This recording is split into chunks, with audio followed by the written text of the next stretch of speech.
आरोपीला काय शिक्षा द्यावी यावर दोन्ही पक्षांचा युक्तिवाद आणि आरोपीचं म्हणणं कोर्टाने ऐकून घेतलं. त्यात प्रॉसिक्युशन कडनं आम्ही एकूण 12 सुप्रीम कोर्टाचे लँडमार्क जजमेंट हे पटलावर ठेवले आणि त्यावर युक्तिवाद केला.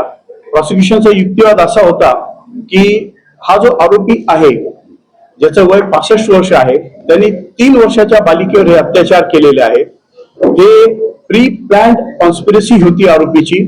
आरोपी घटनेच्या काही दिवस आधी त्या गावात जाऊन राहिला.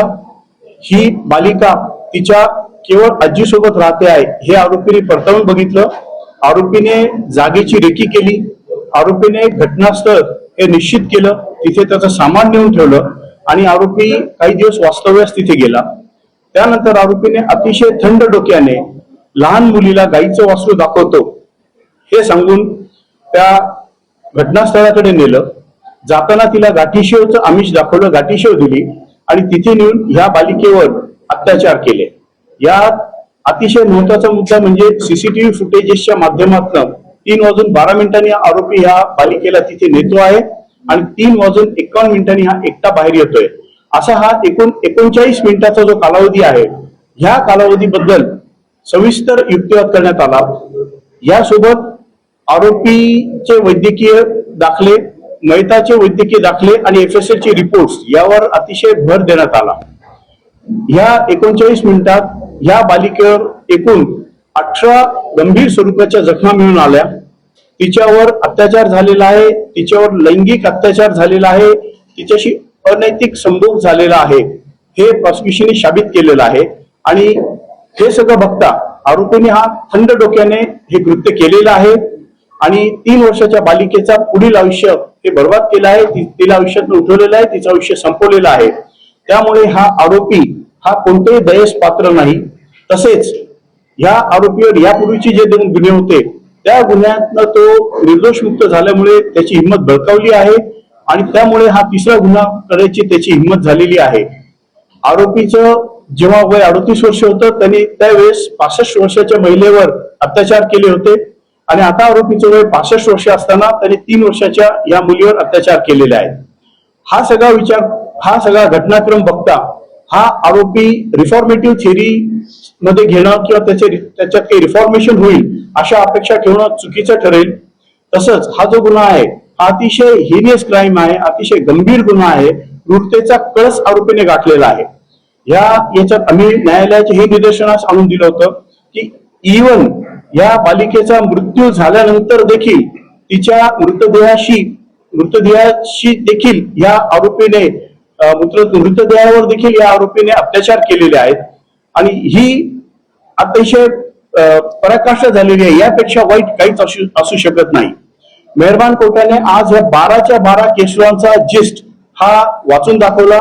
या जिस्ट मध्ये जे फॅक्ट्स आहेत त्या फॅक्ट्स या केसला कशा लागू होतात याबद्दल सविस्तर भाष्य केलेलं आहे आणि या आरोपीला आज एकूण 3 गुन्ह्यांमध्ये मृत्यूदंड ठोठावलेला आहे. भीमराव कांबळे आता फासावर लटकायचं या शब्दात कोर्टाने कन्क्लूड केलेला आहे. हा अतिशय ऐतिहासिक खटला ठरेल. हा गुन्हा 1 मे 2026 ला घडलेला आहे. 2 मे 2026 ला पहाटे या गुन्ह्याची फिर्याद नोंदवण्यात आली आणि तपास सुरू करण्यात आलेला आहे. त्यानंतर केवळ 15 दिवसात म्हणजे 16 मे ला एक परिपूर्ण 1200 पानी दोषारोप पत्र दाखल करण्यात आलंय. या दोषारोप पत्रात लास्ट सीन टुगेदरची theory, scientific evidence, medical evidence, FSL चा एव्हिडन्स आणि DNA प्रोफाइलिंग हे महत्वाचे मुद्दे होते. त्या आधारे दोषारोप पत्र दाखल करण्यात आलंय.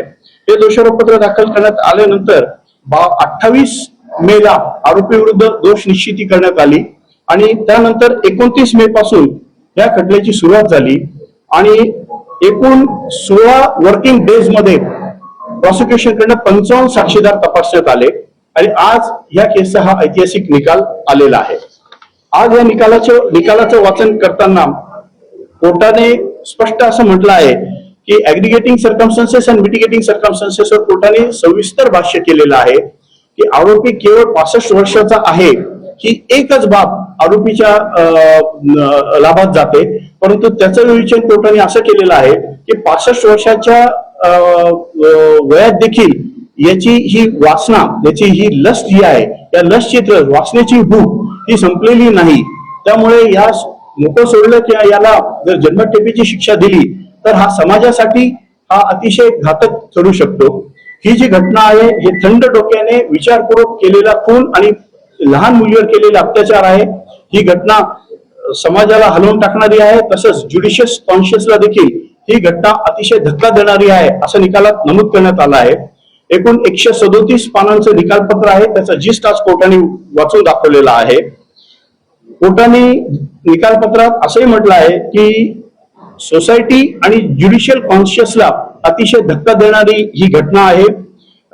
कोर्टाने हे म्हटलं आहे की महिलांवर होणारे अत्याचार विचारात घेता शासनाने कायद्यात वेगवेगळ्या अमेंडमेंट्स केल्या, पोस्को ऍक्ट सारख्या कायद्यांची निर्मिती केली, परंतु दुर्दैवाने पोस्को ऍक्टला जे अभिप्रेत आहे तसं जलद गतीने न्यायनिवाडे झाले नाहीत. याचा परिणाम असा झाला आहे की तपास करणारे तपासी अंमलदार बदलून गेले, साक्षीदारांच्या स्मृतीत विस्मरण झालं आहे.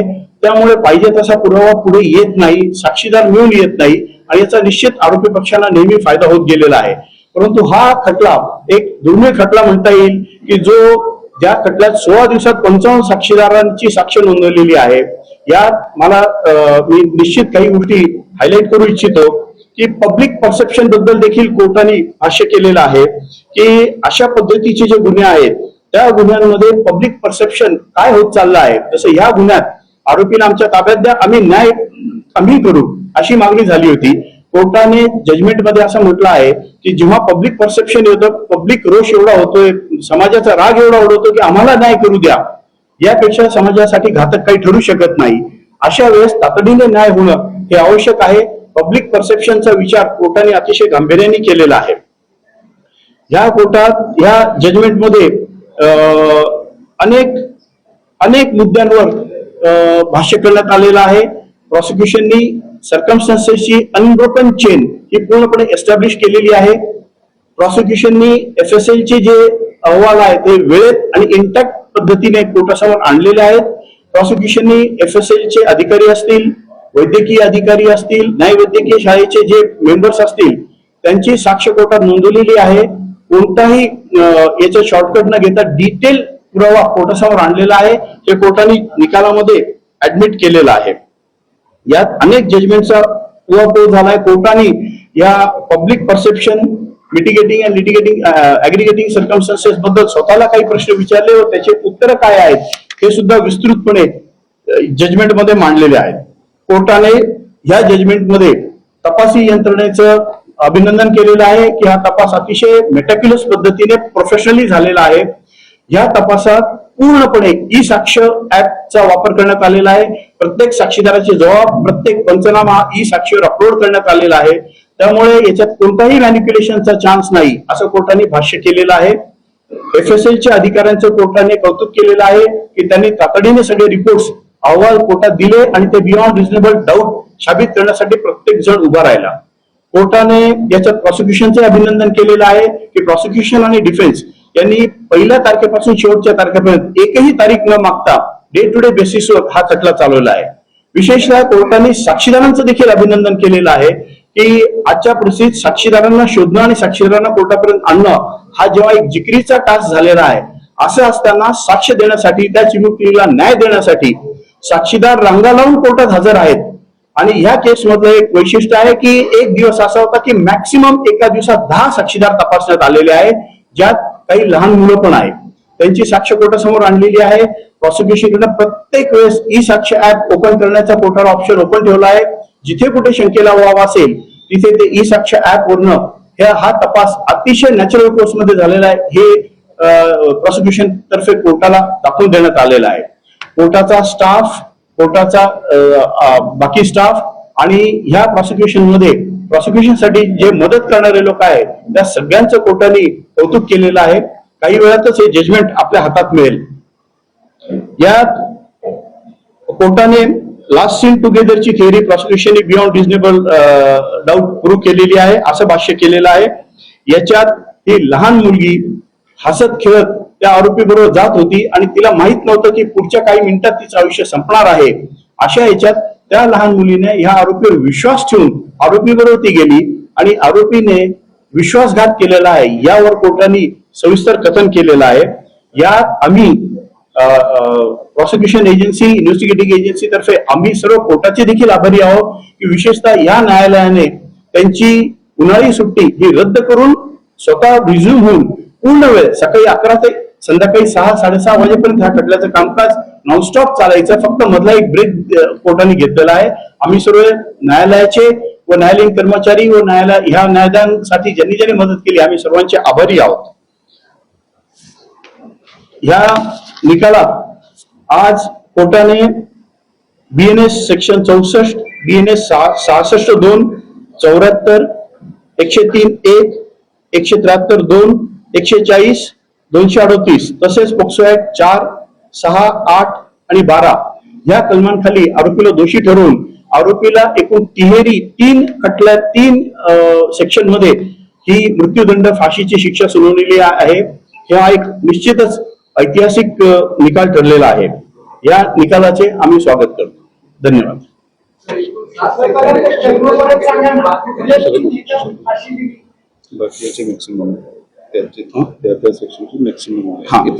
आता हे बघा, BNS 64 हा जो आहे हा रेपचा गुन्हा आहे. याच्या जन्मठेपेची मॅक्सिमम शिक्षा आहे.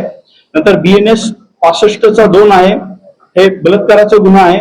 यात जास्तीत जास्त शिक्षा मृत्यूदंडाची आहे, जी कोर्टाने मृत्यूदंडाची शिक्षा ठरवली आहे.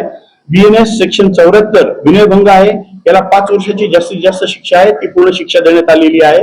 BNS 103(1) आहे, ज्याच्यात खुनाची शिक्षा आहे, मृत्यूदंड म्हणजे फाशीची शिक्षा आहे, त्यात ही दुसरी फाशी त्या कलमाखाली देण्यात आलेली आहे. BNS 173(2) अपहरण करण्याचा जो आहे त्या जन्मठेपेची मॅक्सिमम शिक्षा आहे, त्यात जन्मठेपेची शिक्षा सुनावण्यात आलेली आहे. BNS 140(1) आहे, खुनाच्या उद्देशाने अपहरण करणे, याच्यात जन्मठेपेची शिक्षा आहे, ही जन्मठेपेची शिक्षा सुनावण्यात आलेली आहे. पॉक्सो कलम 4 प्रवेशात्मक लैंगिक अत्याचार, याला मृत्यूदंडाची सर्वात जास्त शिक्षा काय तरतूद आहे, याच्यात तिसरी मृत्यूदंडाची शिक्षा ठरवण्यात आलेली आहे. नंतर पॉक्सो कलम 6 तीव्र स्वरूपाचा प्रवेशात्मक लैंगिक अत्याचार, याला देखील मृत्यूदंडाची शिक्षा आहे, ती ठरवण्यात आलेली आहे. पॉक्सो कलम 8 लैंगिक अत्याचार, याच्यात मॅक्सिमम 5 वर्षाची शिक्षा आहे, ती 5 वर्षाची शिक्षा ठरवण्यात आलेली आहे. पॉक्सो ऍक्ट कलम 12 लैंगिक छळवणूक, याच्यात 3 वर्षाचा कारावास आहे, या 3 वर्षाची शिक्षा सुनावण्यात आलेली आहे. अशाच नवनवीन बातम्या व घडामोडी पाहण्यासाठी आमच्या चॅनलला लाईक, शेअर व सबस्क्राईब करा. टॉप न्यूज पुणे जाहिराती व बातम्या देण्यासाठी संपर्क मुख्य संपादक कैलास गायकवाड. संपर्क क्रमांक 8080 17 80 77. पुणे शहरात न्यूज रिपोर्टर नेमणे आहे. इच्छुकांनी वरील मोबाईल नंबरवर संपर्क साधावा. Top news Pune.